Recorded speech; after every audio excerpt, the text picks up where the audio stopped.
প্রাণ ভরে আজ চন্দ্রাবলী গোবিন্দের সারানিশি সেবা করলেন। সারানিশি সেবা করে যখন প্রভাতের দিকে একটু ধুলো ধুলো এলো, একটু ঘুমিয়ে গেলেন, তখন কি হয়েছে, আর ওইদিকে রাধারানী বসে আছেন কুঞ্জ সাজিয়ে। কারণ গোবিন্দ কথা দিয়েছেন, রাধে আজ নিশীতে আমি তোমার কুঞ্জে আসবো, আজ আমাদের মিলন হবে।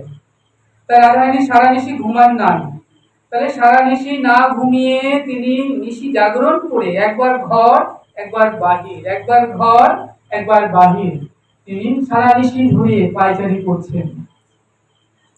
আর ললিতাকে বলছেন, ললিতা বধূ তো এলো না। বধূ বলেছিল বধূ আসবে, আমায় কত ভালোবাসবে। শাশুড়ি ননদী বচসা করিয়া আইনু গহনে কৃষ্ণ বাণী, বড় সাধ জেগেছে মনে, আজ মিলিব বধূর স্থানে। কিন্তু বধূ তো এলো না, আমার সে সকল সেবা তখনই সম্পূর্ণ হবে যখন কৃষ্ণ আমাদের কুঞ্জে আসবে এবং আমি বধূকে প্রাণ ভরে সেবা করতে পারবো।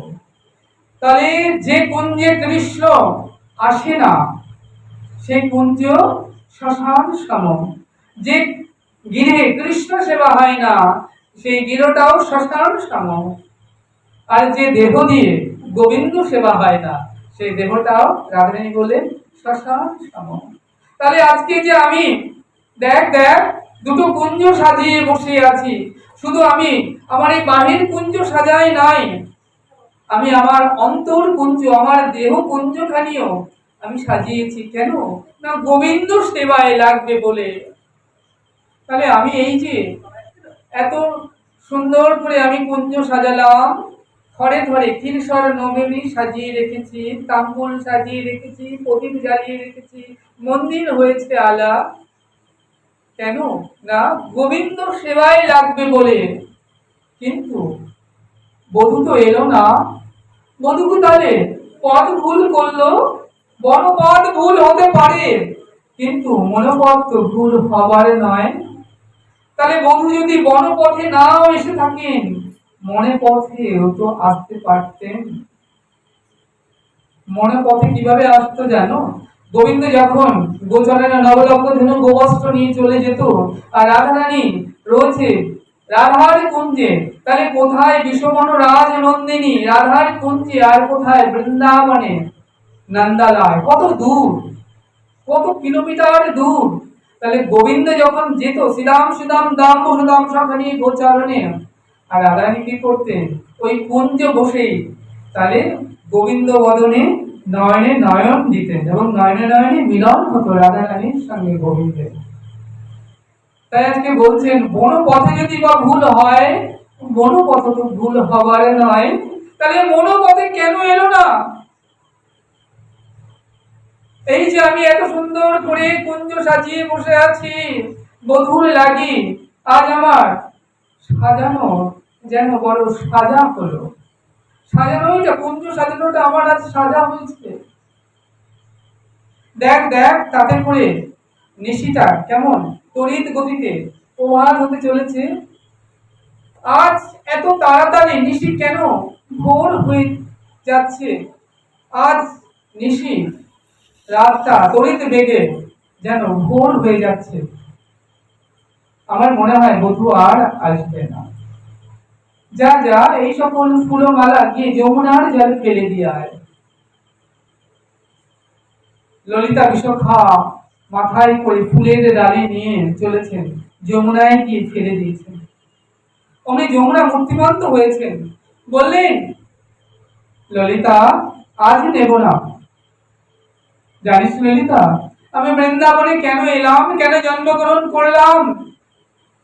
কৃষ্ণ সেবায় লাগবো বলেই তো। তোরা প্রত্যেক দিন গোবিন্দ সেবার ওই প্রসাদী ফুলমালা এনে যমুনায় আমার জলে ফেলে দিস, আমি সেগুলো সাদরে গ্রহণ করি, কিন্তু আজ নেব না। কেন না ওগুলো যে গোবিন্দ সেবায় লাগে নয়। তাই যমুনা কি করলেন, জলে দৌড়ে দিয়ে আবার ডাঙায় তুলে দিলেন। দেখো মা, যে ফুল গোবিন্দ সেবায় লাগে না, সে ফুলেরই দুর্ভাগ্য। দেখো গাছে কত ফুল ফোটে, কিন্তু কি হয় সেই ফুল, সব ফুল কি গোবিন্দ সেবায় গোবিন্দ চরণে যায়?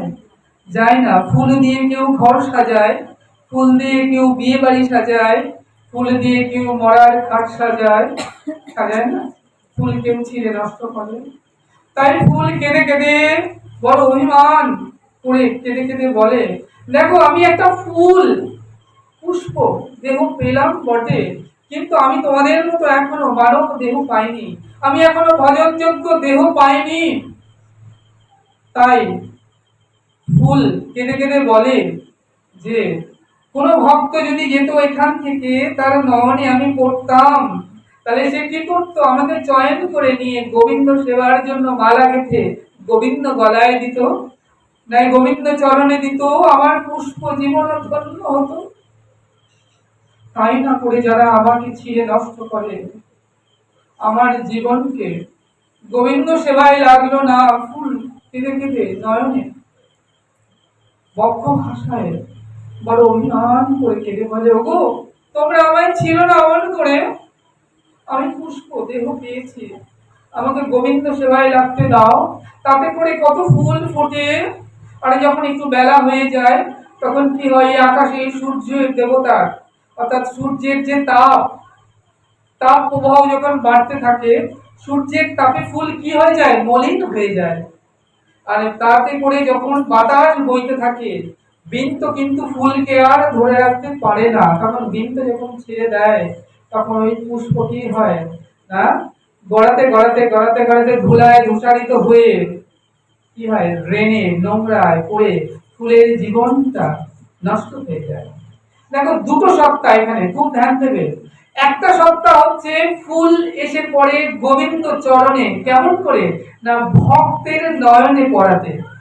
আর একটা হচ্ছে যে যখন কোন ফুল ডালে ডালে পুষ্পটিত হয়, তখন কি হয়, অলি গুনগুন গুনগুন ভ্রমর গুনগুন করতে করতে ফুলের বক্ষে বসে ফুলের মধু খায়, মধু খেয়ে মদমত্ত হয়, উড়ে যায়, উড়ে এসে তখন কি হয় জানো তো, তখন ওই মধু খেয়ে ভ্রমর তো মদমত্ত হয়, আর তারপরে সূর্যের কিরণ দাব দাহে তাতে ফুল কি হয়, একটু আরেকটু মলিন হয়, এবং যখন বাতাস বইতে থাকে ফুল বৃন্ত ছেড়ে দেয়, আর ওই ফুল ধুলায় দূষিত হয়ে ড্রেনে নোংরায় ফুলে ফুলের জীবন নষ্ট হয়। মহাজন বলেন এখানে দুটো সত্তা, খুব ধ্যান দেবে। একটা ফুল এসে গৌর গোবিন্দ সেবায় লাগে, আরেকটা ফুল গোবিন্দ সেবা বিমুখ হয়ে ধুলায় গড়াগড়ি যায়। মহাজন বলেন, হে জীব, তোমাদের দুটো সত্তা, যারা গুরুদেবের চরণ আশ্রয় করে গুরু পাদপদ্ম হৃদয়ে ধারণ করে এই ভাগবত সেবা গৌর গোবিন্দ সেবায় যারা নিজেকে নিয়োজিত করেছেন, তাদের জীবন ধন্য হয়েছে। আর যারা এখনো মায়ার বিছানায় বিষয়ের বালিশ মাথায় দিয়ে এখনো ঘুমায় আছে, এখনো যারা গুরু পাদপদ্ম আশ্রয় করে নাই, এখনো গুরু মন্ত্র জপই করে নাই, এখনো ভাগবত পথে গতি হয় নাই, তারা কি করছে, জীবনটা যেমন খুশি কাটাচ্ছেন, তারা ওই সেবা বিমুখ হয়ে গৌর গোবিন্দ সেবায় তাদের জীবনটা লাগলো না। তাদের এই জগতে মহাজন বললেন আসা যাওয়াই সার হলো।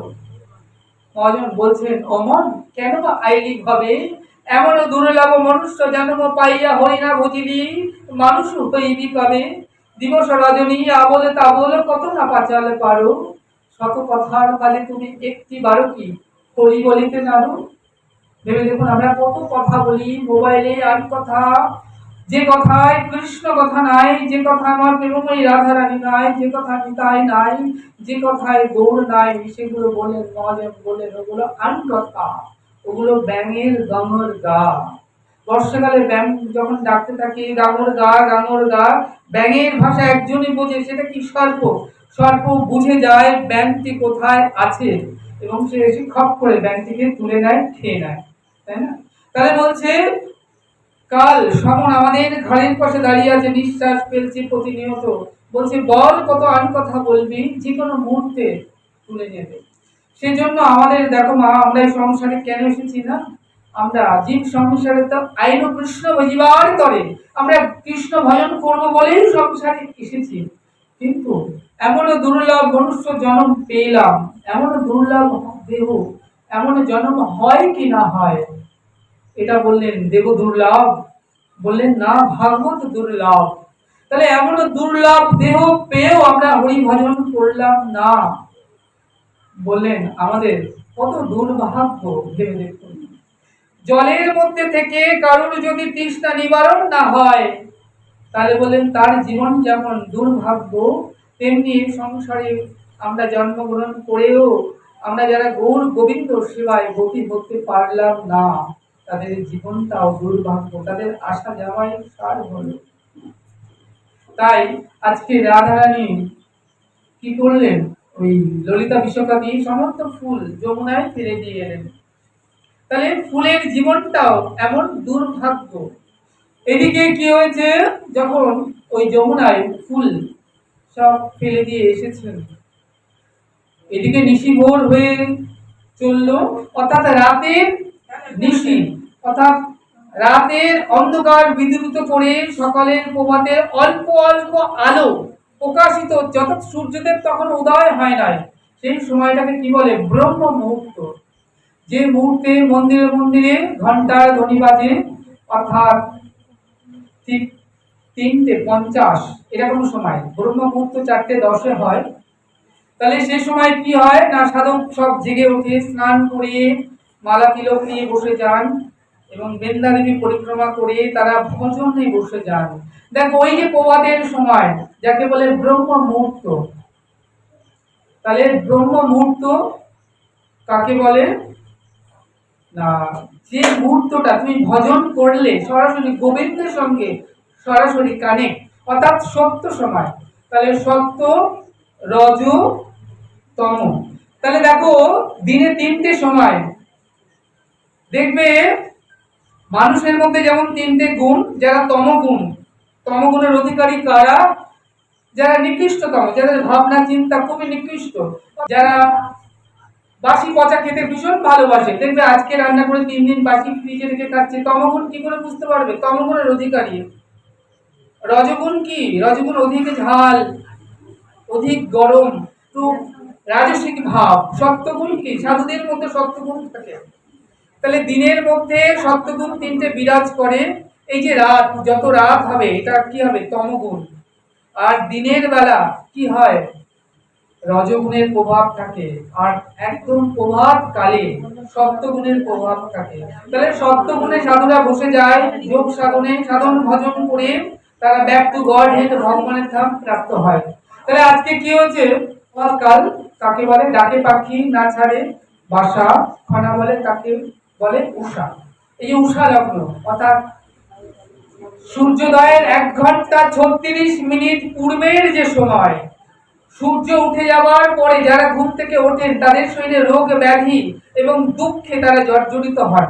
তাহলে আমাকে উঠতে হবে প্রভাতকালে, সূর্যোদয়ের পূর্বেই আমাকে শয্যা ত্যাগ করতে হবে। সাধুরা কি করেন? সূর্যোদয়ের পূর্বেই শয্যা ত্যাগ করেন।